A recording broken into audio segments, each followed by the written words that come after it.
Welcome to episode 18 in the KIPS Personal Trainer Application Podcast. My name is Tyler Valencia, and I'm the president of KIPS and Kettlebell Concepts. In this episode, we have an international gym owner from Amman, Jordan. Mona Bitar is one of the owners of Lift Joe, a master instructor for Kettlebell Concepts, and the gym's head coach. The programming offered at Lift Joe is truly a unique experience for its members, which includes kettlebell classes, strength and conditioning classes, and classes that include battle ropes, TRX, sleds, and so much more. When planning this podcast, Mona and I had originally discussed sharing concepts on the development of her group exercise schedule, but as the episode went on, the direction moved to what she's doing now for her online classes and the steps she's taken to improve this process. These are the steps that are helping her grow her business and even attract new members. Let's get to the episode. So Mona, what are the first steps in developing a new class that you take? So some of the first steps that I take in terms of developing a class for my class timetable, for example, is finding out what people want. I like to speak to my clients individually, interview them, ask them a few questions, get to know what it is that they want, what are their goals, and then find a way to integrate the collective goals, if it's for a group class, integrate those collective goals into a class format or a program that I can design to cater for a group of people. So that's how I create the programs on my timetable or new classes, let's say. Something that you and I have talked about is education. And even prior to recording this podcast, we were talking about different education out there. And I know from knowing you for the past couple of years, you're a big fan of education. You do a variety of certifications and not just in one discipline. What are those, I'll say, steps you take in order to take that education you learned from, let's say, from the Mike Boyle certification or the precision nutrition? What are those elements that you tend to look for that you think your members are going to appreciate? Well, my thing personally is I love to learn. I have a huge passion for learning. And this has been, I've been in the industry for 21 years and education has been a big thing for me. So I like to learn as much as possible from different areas, different schools, different teachers. And I like to combine the pieces of information that I learned from different schools and different educational platforms, and then have the ability and the freedom to create my own educational syllabus out of that. So I'll take a little bit out of, let's say, the Mike Boyle certification, and I'll take a little bit out of like TRX, and I'll take a little bit. So all of the elements that I find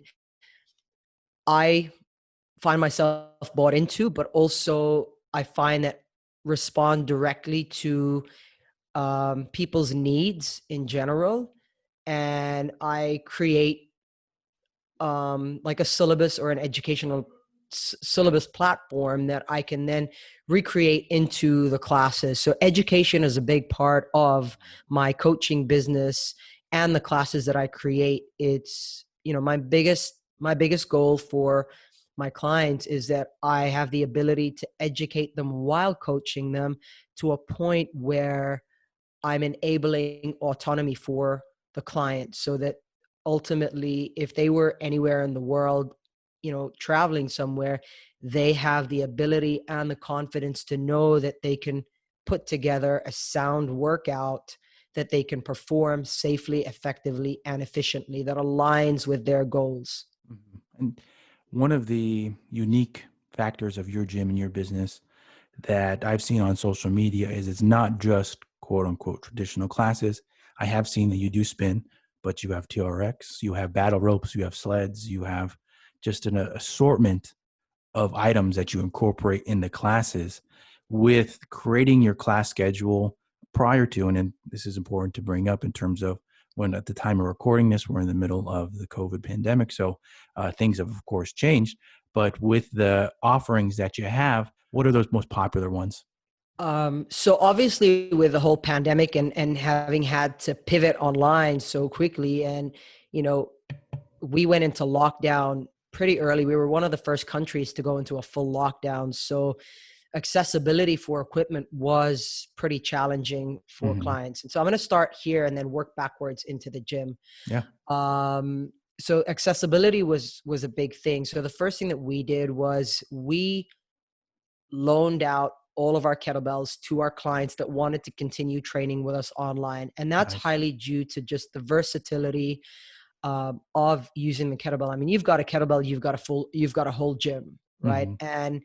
And because our gym primarily has a big focal point on training with kettlebells, we are, I like to call us the home of the kettlebell in Jordan. Mm-hmm. So, whether it's a strength class or whether it's a circuit workout, you'll always find a kettlebell in one of those workouts. And so most of our clients are already well versed with training with kettlebells. And so we gave our kettlebells out. We loaned them out to our clients, and I created a strength program that was, revolved around body weight and kettlebell training.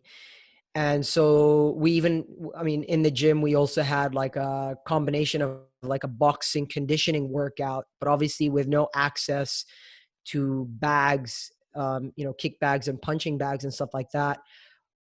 I had to recreate that program into a shadow boxing and conditioning workout. So, we take elements and techniques from kickboxing, Thai boxing, and boxing, and we shadow box. So it's more of like a cardio conditioning workout with intervals of strength or body weight.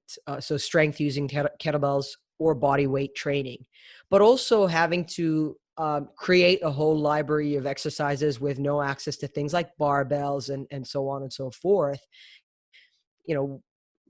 Educating people and teaching people on how to be able to create things like isometric tension using something as simple as a kitchen towel, and doing things like bent over rows with high tension using a kitchen towel, or using a kitchen towel for like shoulder activation prior to, for example, doing snatches in a workout, and so on and so forth. So obviously the variety of programs that we would normally offer in the gym were cut back, but the diversity of how we run the classes still exists, even though we're just using our own body weight and a kettlebell for most of our workouts. So yeah. It's good stuff right there. Really good stuff. And the variety and the versatility of all these items. I mean, you see that in your social media posts. I mean, I can recall seeing in just your Instagram stories for your gym, Lift Joe, the TRX being used in one, somebody pushing a sled in the next, somebody on the rowing machine. I mean, everybody is using a variety of tools. And with that, and being the owner of the gym, let's go into the business side of it. Do you have any special requirements for your employees when they want to be an instructor? Do you require anything, or do you have any kind of maybe in-house training specifically for these? Because these are unique tools that not everybody is aware of them, or they know the safety precautions for them. When hiring coaches, I mean, like one of our coaches coached primarily like the boxing, kickboxing classes, and that's hugely because his background is in kickboxing and boxing. Mm-hmm. But in terms of like requirements, yes, I do have a requirement in terms of standard and experience, and not that qualifications are always the focal point, because somebody could have all the certificates in the world but not necessarily have the skills to actually translate that knowledge onto clients. So for me, one of the biggest things is being a team player, being open to receiving feedback, and being coachable most of all, right? Mm-hmm. So being open to receiving feedback, being open to learning as well. I mean, personally, I'm well versed with all the modalities that I use in our gym. And so normally when a coach starts coaching in my gym, the first, let's say, couple of weeks, but obviously it depends on the experience of that coach, we would do a co-coach where I would get the coach to start off like the movement preparation or the activation part of the workout, help with assisting in correcting people's technique, and then going on the ground coaching one-on-one, where people need it and so on. So they're developing their skill set of being in a group but still having that individual attention. Mm-hmm. So you're not just the coach just going to stand there going, all right, do this for this many reps, and then become the cheerleader on the side per se. Mm-hmm. Let's take a step back with the online training. I think that that is something that you and I were talking about before, and even before we jumped on this recording, you had just finished teaching a class. Can you run me through and the audience through what a typical online workout looks like for your participants and your members? Sure. So I'll give you the example of the class that I just finished Nice. coaching before jumping on. So the class I just finished coaching is our unique home created kettlebell conditioning program, and it's called Primal Iron. And I've even had that patented and registered, and all the other stuff that comes along with that. So the way the class goes is basically, I'll start off with dynamic mobility. So just, focusing on getting into the body, getting breath work in the body, loosening up the areas that need loosening up, and just getting some blood flow and breath work into the body. So that's the first component of the class. From there, we move on to movement preparation. So this is where we'll start, doing things where it's like light load. For example, today we had some snatches in the workout, and we had some high pulls, for example. So there's a lot of posterior chain work in the workout. So one of the elements of my quote unquote movement preparation was a bent over scap row, for example, just to activate the scap. And then, so that was like the first round of work for 30 seconds, just scap rows with 2-second holds. And then from there, the second time around, it was a scap hold into a bent over row, just to really prime, the back of the shoulders and the back muscles going into that workout. So dynamic mobility, mobilizing the areas that need mobilization because of whatever movement patterns we're going to be training in. And then movement preparation. So that's where any activation work will come in, or any loaded preparation movement that's going to come into play. And then we'll go into the main areas of work. So today's workout, we had 2 main circuits and a finisher. And the way I program our workouts are more based on movement patterns versus muscle-based training. And so today's workout was, the biggest focus was on pulling with a little bit of pushing to balance it out. But let's say it was 70% pull, 30% push, simply because yesterday we did a big squat and push workout. So that's how I program. And so, so we'd had the first circuit, and that would be whatever the workout focus is. So today, like I said, it was the pull. So the first circuit was, we did, trying to remember, it's not too long ago and I've already forgotten. We had a combination. So we had a complex of a bent over row into a single arm clean,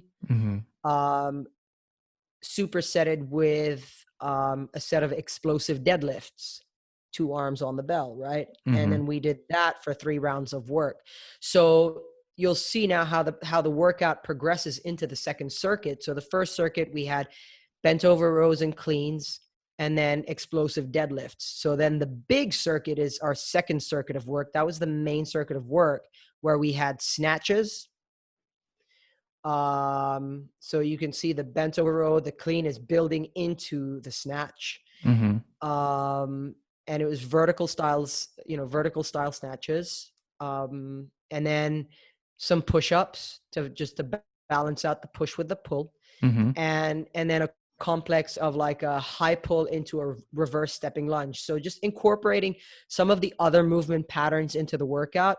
And this is why. The reason is it's not every single day that I'm going to have every single client turn up to all of the classes on the timetable. And so if I have a pull day and that client only ever makes it to the pulling day and it's 100% pull, then we're missing out on other movement patterns as well. So there's always going to be at least 30% where we're working other movement patterns as well, just to keep that balance in check. But the biggest focus will be on, a primary movement pattern.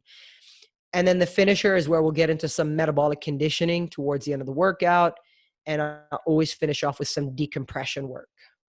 Nice. Sounds like a really solid class. And something that you and I, again, were talking about before was how instructors are teaching these high technical classes online. And what does that look like from your end? And this was actually a question that I wish I asked somebody previously when we were talking about adjusting to online workouts. What does that look like for you as the instructor once you show it or you're saying it? I mean, in live and when you're teaching somebody, you kind of have your own style. You show them, you watch them, and you have that ability to be with them right there. But with the online format and you're instructing, what is your, we'll say, flow go like for teaching a new exercise or showing the exercise that they're about to perform? So my form is basically just like I would on an education course. Is I'll name the move or the Mm-hmm. exercise. I'll show it, I'll demonstrate it, and then I'll explain it so they get to visually see what it looks like. And then I'll explain it and break it down into the parts. And if it's something that's, if it's something that I'm teaching that's brand new to the group, Mm-hmm. then once I've showed the exercise, explained the details of it, and then showed them again, I would first of all ask if everybody understood. I'll check for clarity, and Mm-hmm. then I'll have them actually perform 3 to 5 or however many reps I find appropriate in the setting, depending on what I'm seeing on the screen from, across the board, what the movement patterns are looking like. I'll Mm-hmm. have them practice a couple of repetitions. So that gives me an idea of how that's going to fit into the workout and what it's going to look like and feel like to them. And then that also automatically gives me an idea of who I might need to scale down and offer, some kind of regression that still keeps the integrity of what we're trying to achieve, Mm-hmm. but maybe with a better option of an exercise that just lowers the risk of them being injured.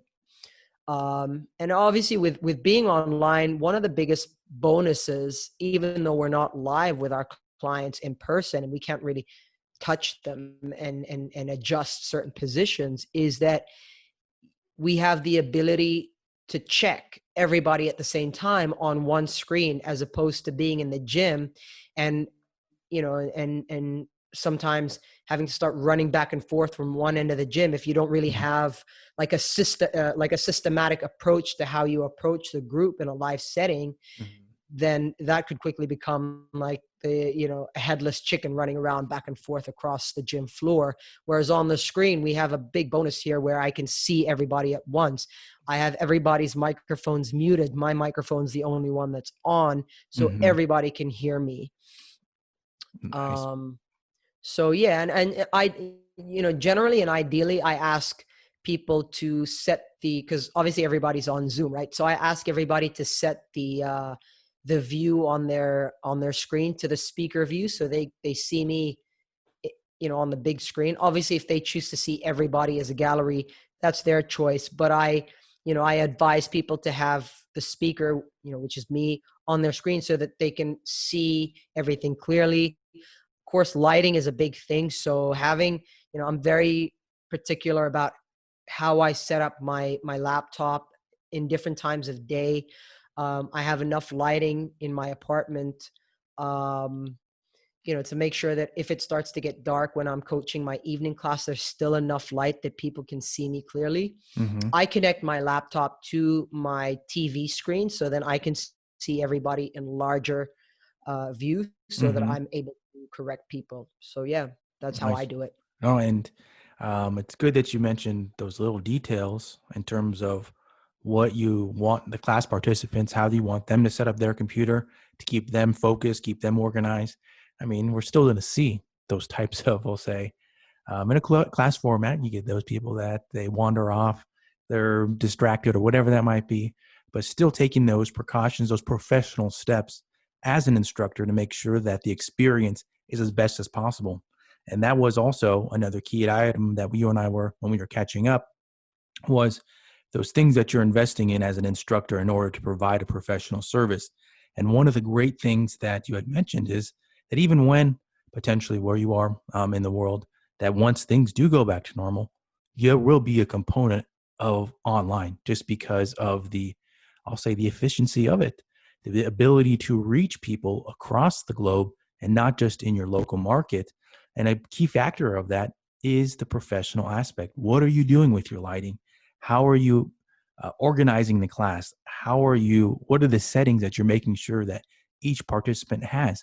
Because a factor that you told me before was that some people prefer it. They prefer the online workout and their ability to get that experience, and they didn't feel like it that they needed to go back. And so the ability to grow, create that part of your business, I think that's something that every fitness professional needs to consider. But along those lines is the equipment that you're looking to invest in. Are there any other items that you've been looking at or that you've been researching that you think are going to really help take it to that next level?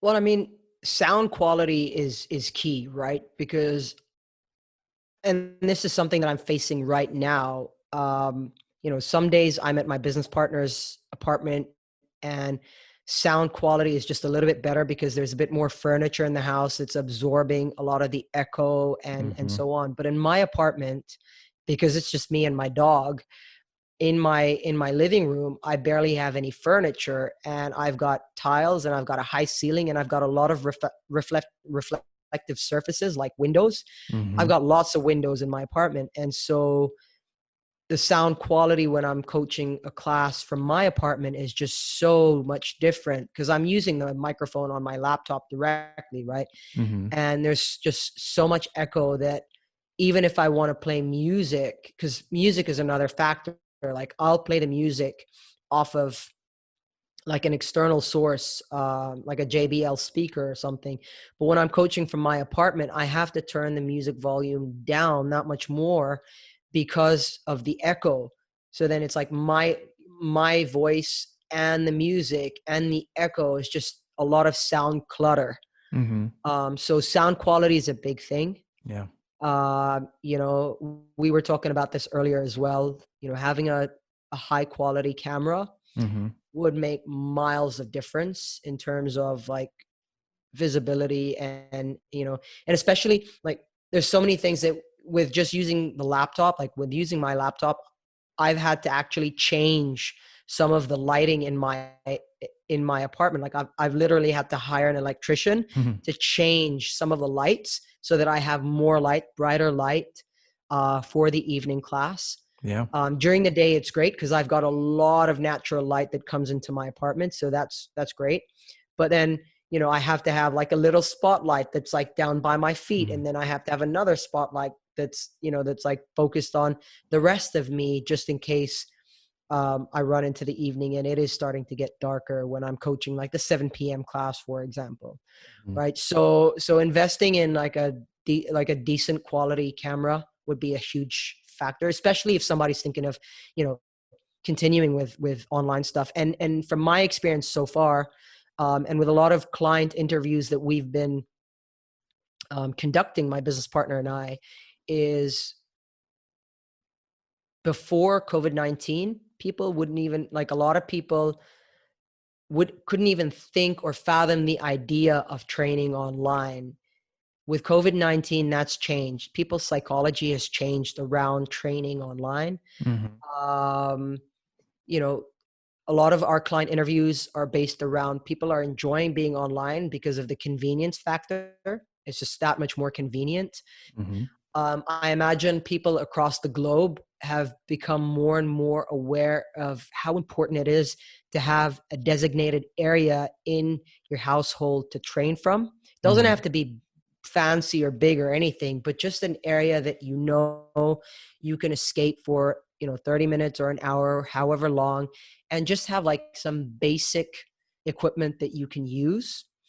Whether it's like a pair of dumbbells and, a couple of different weights of kettlebells and maybe some like mini resistance bands and some big resistance bands and, and whatever else you think is appropriate for your training. Like for us, um, we actually have a list of items that we know for the programming that I create and I do is I know that this is the best thing that I can help my clients with is taking out the guesswork and saying, okay, here's what you need to be successful and not feel limited by any of the programs. And it's nothing expensive. It's nothing fancy. We all know how durable and economic a kettlebell is. We all know how economic it is to buy a pair of dumbbells, and you can do so much, right? And then this is where principles of training come in play. Like even if you're trying to achieve hypertrophy and the weights that you have aren't that heavy, well, you can simply start changing the time under tension and things like that, right? So to be successful with online, a huge part of it is going to be educating our clients on how they can still achieve the goals that they want to achieve through, different principles of training, and just being able to have them buy into that knowledge and that education, and I imagine that would also help create that much more autonomy for the client. So sound quality, camera quality is key. Just to go back a little bit on the question that you asked in terms of like, how do I handle, or how do I manage my clients if I'm teaching something new? So part of part of my process is during the onboarding process. So I make sure that I get to speak to every single client beforehand anyway. So while they're joining or after they've done, for example, their first free trial, I'll get in touch with them, find out what their goals are, find out what, some of their history is, so that I can cater to that individual. So even if I'm coaching 21, 22, or 25 people on a screen, I'm still able to get personal with those individuals that require, that um, either lateralization or option, you know? So this is where it becomes that much more crucial. I mean, as coaches, we already have that importance of having the um, client coach relationship going. But with being online, it's even much more essential to grow and nurture that relationship, because really that's all we've got right now to be successful is what type of relationship are you creating with your clients and your community to keep them wanting to come back, because there's so many different options online. And one thing that we were talking about earlier as well is the ability to tap into other markets. So now there's that much more online competition. So how am I going to be able to create the relationship with my clients that's going to help them feel safe, heard, understood, and catered for in a group setting? And the experience. I think that's such a thing that we might forget. I'm not a gym owner, but you being a gym owner and you've shared some of the things that you've brought in for your members in an online setting. I think that many gym owners, they were doing that before. They were looking for that experience. What is an element that I'll have that can give me that leg up on the competition? Can you share some of the other, I'll say, professionals that you've brought in and during these past couple months that you have brought an experience for your members in an online setting? Yeah. So we didn't waste time. Like as soon as we had the announcement that gyms were closing down, this was before Jordan went into full lockdown. Um, our first thought, my business partner and I, our first thought was, we've got to reach out to our community, our clients, and let them know that we've got their back, that we're not leaving them behind, that, they're cared for, and that we're here, and that we are creating um, something that will keep them going, keep them on point, but also support them, even if it's not physically, but mentally. And this is a time, this is a time where the world needs more coaches, Mhm. right? And so part of that was on the very first day, we spent the first 24 hours literally working around the clock. And I'm not exaggerating when I say we spent 24 hours working I'll bet. to get, to pivot. But we also managed to to host our first Zoom call, community support call with our clients on that very first day. And it was basically to say, hey, gyms are closing. We've got you. We're figuring things out, but we want you to know that we have a plan. And we concocted this plan a week before we actually went into that lockdown. And so that was the first thing that we did. And and realizing that people needed support, and holding our community, keeping everybody close and connected was one of the first and biggest focuses for us. And so we continued having daily community support calls on Zoom for that entire first month Nice. of lockdown. And part of that was I would facilitate group coaching. So we would pick different topics and talk about them, whether it was nutrition, whether it was like goal setting or mindset stuff. We'd just open up discussion, questions, so on and so forth.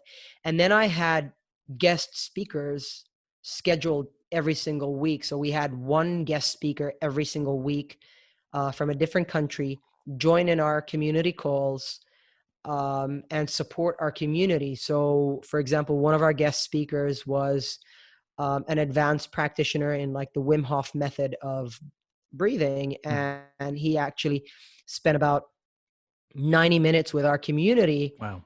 taking everybody through breath work. So his biggest focus and his company's focus is on around fear management. And obviously at the beginning of COVID-19, everybody was reacting in fear. And so I invited him to come and speak to our community. Talked about some fear mitigation practices. And then a big part of it was on just like finding a way to down regulate your system. And, breath is the biggest factor in reducing anxiety, right? And oxygenating the body and just bringing your body back to its natural state. And so he took everybody through a breathwork session, and it was magical. Wow. Another guest speaker that we had was a nutrition coach. So she came on our call and talked about, how to build a healthy immune system and what measures people could take to just build a healthy immune system, because that's our greatest asset, right? And focusing on health rather than fear of sickness, because even though the end result is the same, but where we put our focus plays a huge role in how our system's going to react, right? And so if we're running away from fear, that's not focusing on health, that's focusing on running away from sickness. So that's a negative thought pattern, right? Versus focusing on health and understanding that this is a virus that nobody can really control, but the only things that we can control are the things that we can control. And those are things like building a healthy immune system, what food choices we can make, what supplements could potentially aid in keeping our immune system healthy. But even little hacks like, drinking a glass of water with like lemon and Himalayan salt first thing in the morning, and, just things like that. So building a healthy immune system, that was another topic. Another guest speaker that we had is actually a really good friend of mine that lives in Dubai. He's an ex professional athlete, triathlete, Wow. and was also on the national handball team for years. So he had a 180-degree turn in his life where he became a transformative coach, and that's his business now. He's a transformative coach, and his biggest focus is on stress management. So he came on one of our calls, and it was a 90-minute call where it was supporting our community with, what things that they, what things we can do to mitigate stress or manage stress better, because it is a stressful time, whether it's fear of getting this virus yourself, or you have kids that you're worried about, or you have older parents that you're worried about, so that was another speaker that we had. So for the first 4 weeks, it was, guest speakers focusing on areas that people were highly concerned about or in. Everybody was scared. Everybody was stressed out from the uncertainty, from business, and so on and so forth. And another guest speaker that we had was a fellow strong coach from the strong coach community that came on and spoke about goal setting, and actually took one of our clients through a live practice of how to, go through the steps of creating your own goal settings. So it was like putting it to practice straight away in an actionable way. So the biggest takeout from that call was like, okay, now I have a format and a 4-step process of goal setting that actually works. Yeah. Yeah. And what I like about this is I'll say being creative, but the ability to go outside of, we'll say, your normal network. If you're doing stuff online, if you're providing a class or you have your members online, you can now pull in friends from another country, another state, and your resources have just grown exponentially. It's not that you might have decreased your resources in one area in terms of the live setting and what you might do, but now you just got to alter them. You got to look at it at a different perspective. You might have to invest some time, some money into the resources to provide that service. But I will say in another aspect, those resources have become bigger in a way that you just explained it right there, pulling in all these different people, providing this service. And it's experience, like I said before, that in a brick and mortar live setting, you might not be able to offer those things. You might be the once in a year kind of thing. How often can you get a friend from another country to come? Right now it's, hey, are you available at this time on this day? We'll get you on a Zoom. You come speak to my members. Thank you very much. Awesome. Now you have those resources. So it's such a, I'll say, a unique time, but it's that ability to adapt that we've talked about, the ability to be creative, provide an experience, and still use your education, your resources that you have, and just offer in a different way. Because like we talked about, this is a opportunity to offer another revenue stream for your business once things do get back to normal. Um, I think that also brings us to our podcast takeaways for today. And I'll say this is actually the first time that I'll be able to say where I got this idea.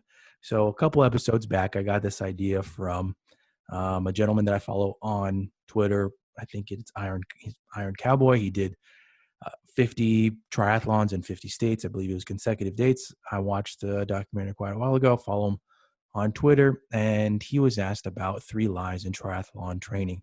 And with you and I met through Kettlebell Concepts, and you are a master instructor for us.